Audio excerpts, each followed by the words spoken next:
En este ejercicio se va a calcular el área aproximada bajo la curva x más 4 en el intervalo que va desde -9 hasta -4, dividiendo la región en 5 rectángulos y considerando el extremo derecho de cada rectángulo.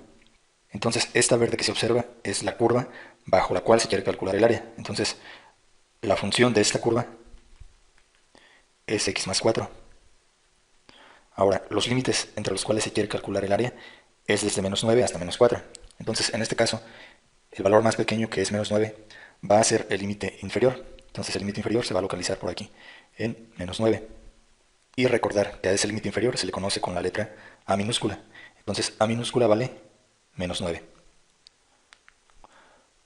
Por otro lado, el límite superior, que es el valor más grande, en este caso es -4, se localiza por aquí. Entonces ahí se tiene el valor de B minúscula igual a -4. Entonces lo que sigue es calcular el ancho de cada rectángulo. Y se calcula con la fórmula b menos a entre n. Y únicamente hay que sustituir valores. El límite superior vale -4, entonces queda -4, menos de fórmula, y este que es el límite inferior se sustituye aquí, entonces queda -9.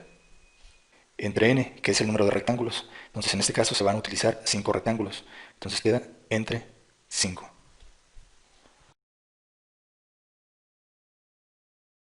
Ahora, aquí se tienen dos signos juntos, lo que se tiene que hacer es multiplicarlos, entonces menos por menos resulta más, y entonces va a quedar -4 más 9. La suma algebraica de -4 más 9 resulta 5 positivo, entonces queda 5 positivo entre 5. Y 5 entre 5 es igual a 1.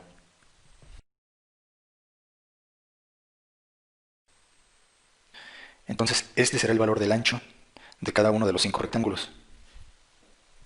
Ahora se va a llenar la siguiente tabla. Primero la columna de I, donde va el número de rectángulos. Como son 5 rectángulos, aquí se escribe 1, 2, 3, 4 y 5 rectángulos.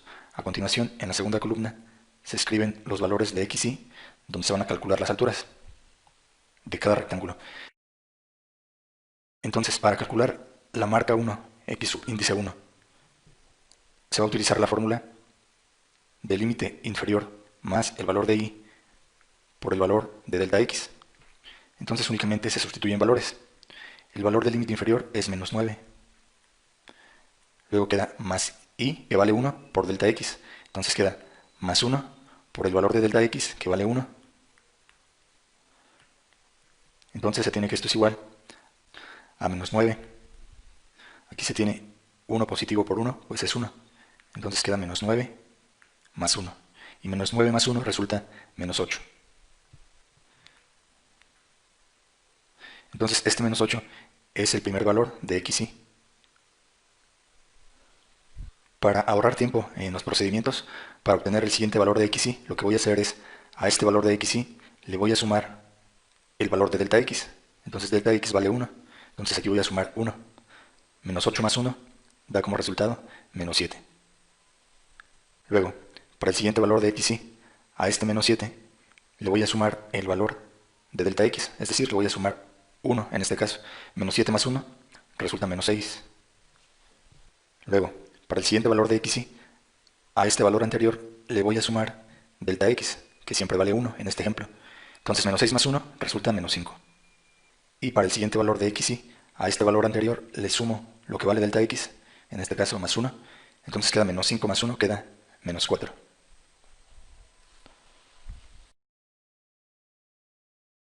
Entonces estos valores de x, y representan donde voy a trazar rectas verticales para construir los rectángulos con los que se va a calcular el área aproximada.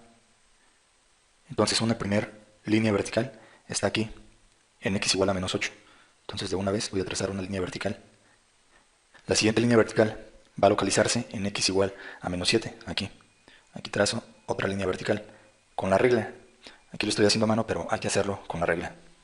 La siguiente línea vertical la voy a trazar en -6, en x igual a -6, aquí. La siguiente recta vertical la voy a trazar en -5, aquí en x igual a -5. Y la siguiente línea vertical la tendría que trazar en -4, entonces aquí en -4 tendría que trazar la otra línea vertical. De una vez voy a construir los rectángulos con los que se va a calcular el área aproximada. Entonces para ello, en cada par de rectas me tengo que concentrar en la que está por el lado derecho, porque así me lo pide el problema, considerar el extremo derecho. Entonces, por ejemplo, en esta recta que se observa en azul y esta recta verde, me concentro en la que está en el lado derecho y donde cruce con la curva, en este caso aquí, ahí voy a trazar la altura. Entonces quedaría más o menos así. Y este sería el primer rectángulo. Entonces en el siguiente par de rectas que están aquí, me concentro en la que está del lado derecho y me fijo dónde cruza con la curva, en este caso con la recta, pues. Entonces aquí está cruzando con la recta, en ese punto trazo un segmento de recta horizontal y esa será la altura del segundo rectángulo, y el segundo rectángulo será este. En el siguiente par de rectas, que son estas dos, me concentro en la que está del lado derecho y me fijo dónde cruza con la curva, en este caso la recta. Está cruzando aquí con la recta, ahí trazo un segmento horizontal para tener la altura del tercer rectángulo. Entonces el tercer rectángulo es este, que está aquí. En el siguiente par de rectas me concentro en esta, que está del lado derecho. Me fijo dónde cruza con la recta, en este caso, aquí, y en ese punto trazo la altura, que es un segmento de recta horizontal, así. Entonces este es el cuarto rectángulo. Para el siguiente par de rectas me concentro en la que está del lado derecho y me fijo dónde cruza con la curva, en este caso con esta recta, y ahí trazo la altura del quinto rectángulo. Entonces el quinto rectángulo estaría aquí. Bueno, a continuación, aquí en la tabla se va a llenar lo que es f, que depende de x subíndice y, que sería la altura de cada uno de los rectángulos. Entonces lo que se tiene que hacer es, por ejemplo, sustituir este valor de menos 8 en la función f de x igual a x más 4. Entonces quedaría así. F, que depende de menos 8, es igual a x menos 4, pero x se está sustituyendo por menos 8. Entonces queda menos 8 más 4. Y menos 8 más 4 da como resultado menos 4. Entonces esta sería la altura del primer rectángulo. Y se anota aquí, menos 4. Y visualmente se puede comprobar aquí en la gráfica que la altura del primer rectángulo es menos 4. Y resulta negativa puesto que se está midiendo hacia abajo del eje x. Ahora, se sustituye el valor de xy igual a menos 7. Entonces va a quedar ahora f, que depende de menos 7, va a ser igual a x más 4, pero x se está sustituyendo por menos 7, entonces queda menos 7 más 4. Y menos 7 más 4 da como resultado menos 3. Entonces esta sería la altura del segundo rectángulo.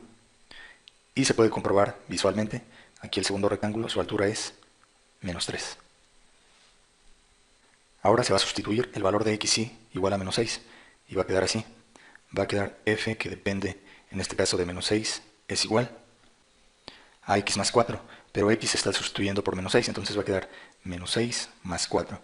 Y menos 6 más 4 da como resultado menos 2. Este menos 2 representa la altura del tercer rectángulo, se puede comprobar. Aquí está el tercer rectángulo y su altura es menos 2.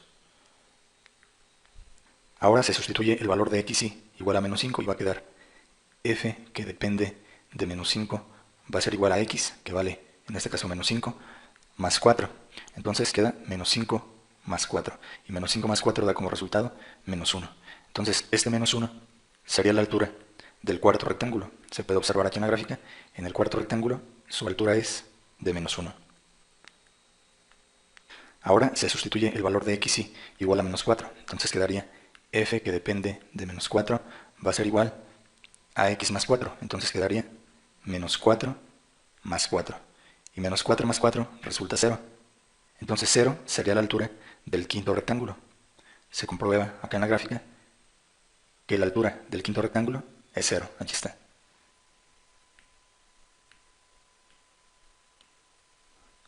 Ahora, en la siguiente columna de la tabla se va a calcular la multiplicación de la altura por la base, o base por altura.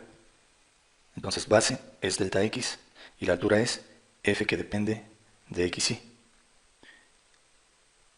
Entonces esta multiplicación lo que representa es área. Entonces el área del primer rectángulo sería la base, que es delta x, y para todos los rectángulos, en este ejemplo, tiene un valor de 1. Entonces la base en todos los rectángulos va a ser 1. Entonces lo que va a estar cambiando es la altura. En el caso del primer rectángulo su altura es menos 4. Entonces aquí va a quedar menos 4 por 1.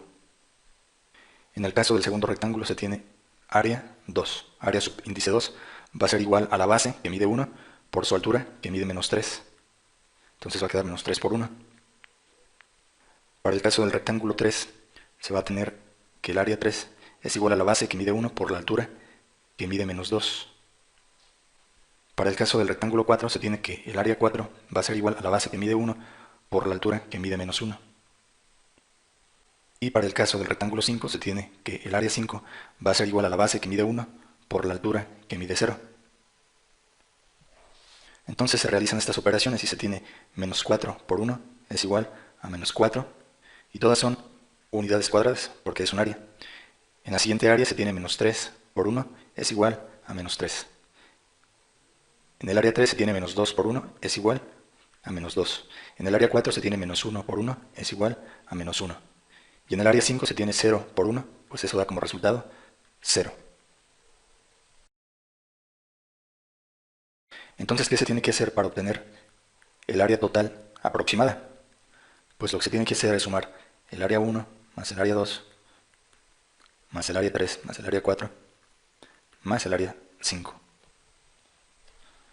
Entonces esto es la suma de Riemann. Recuerde que esto se abrevia con la letra sigma, que indica una sumatoria de la multiplicación de la base, que es delta x, por la altura, f, que depende de xy. Entonces el valor de y va a estar cambiando desde 1, que es el primer rectángulo, hasta n igual a 5, que es el rectángulo número 5. Entonces el área total aproximada simplemente consiste en sumar menos 4 menos 3 es menos 7, menos 7 menos 2 es menos 9, y menos 9 menos 1 es menos 10. Menos 10 más 0 sigue siendo menos 10. Entonces el área total aproximada es menos 10 unidades cuadradas. Entonces, estas rectas verticales que fueron de ayuda ya no se ocupan más en este momento. Sería conveniente borrarlas.